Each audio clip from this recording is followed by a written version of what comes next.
Okay, so this is update number 11 on the DRZ.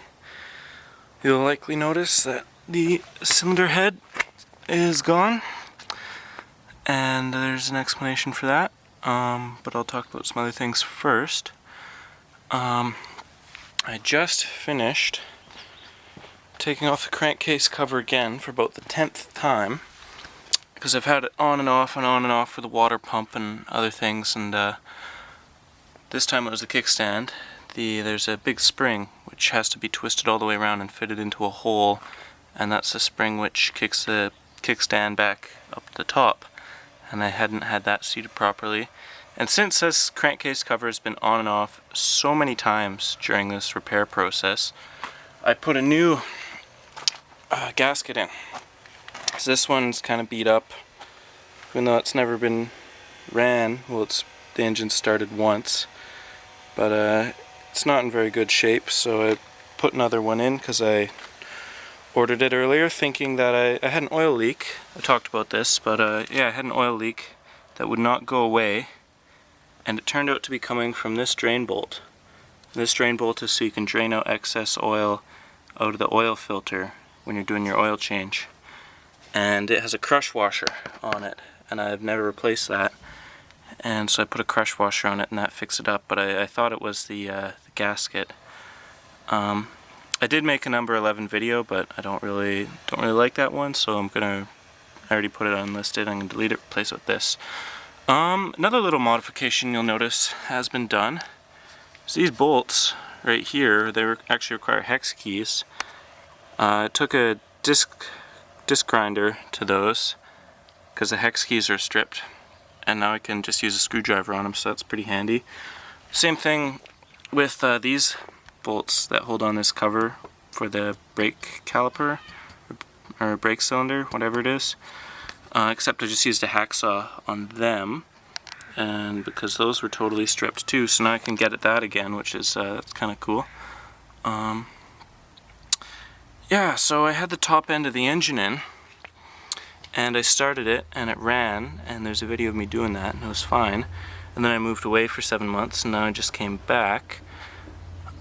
So I checked my valve clearances, and the exhaust valves were the clearances were too small, wasn't in specifications. Intake valves were fine. And so I was messing around with shims and buckets and putting the cams on and off and on and off, and just couldn't get it right, couldn't get them all to be within specification.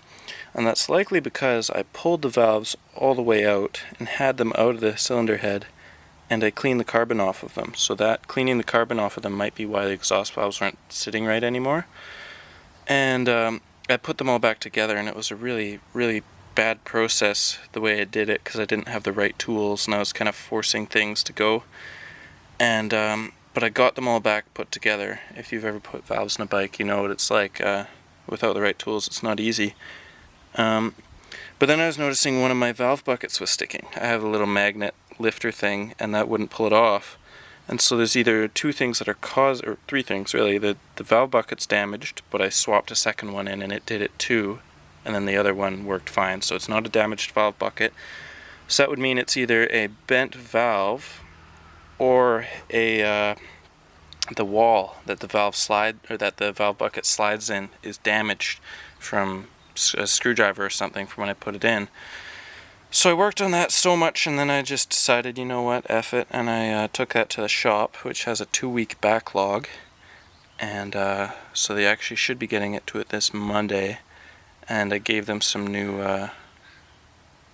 valve seals. That's it, to put in. But they said they'll recut them, and they'll check for bends, and they'll check for damage, and they'll order new parts if necessary. Hopefully that doesn't cost me too much, because I want to have some money left over to insure the damn thing. Seems like all I do is work on it, and I never actually get to ride it.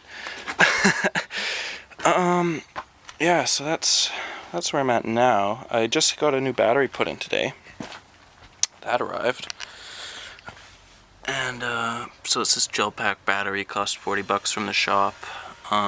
Works fine. So came with the battery acid in it. They did that for me at the shop and everything. So I've been able to test out all my electricals, and they've all been behaving properly, except for my headlight. Check it out, my headlight's not working.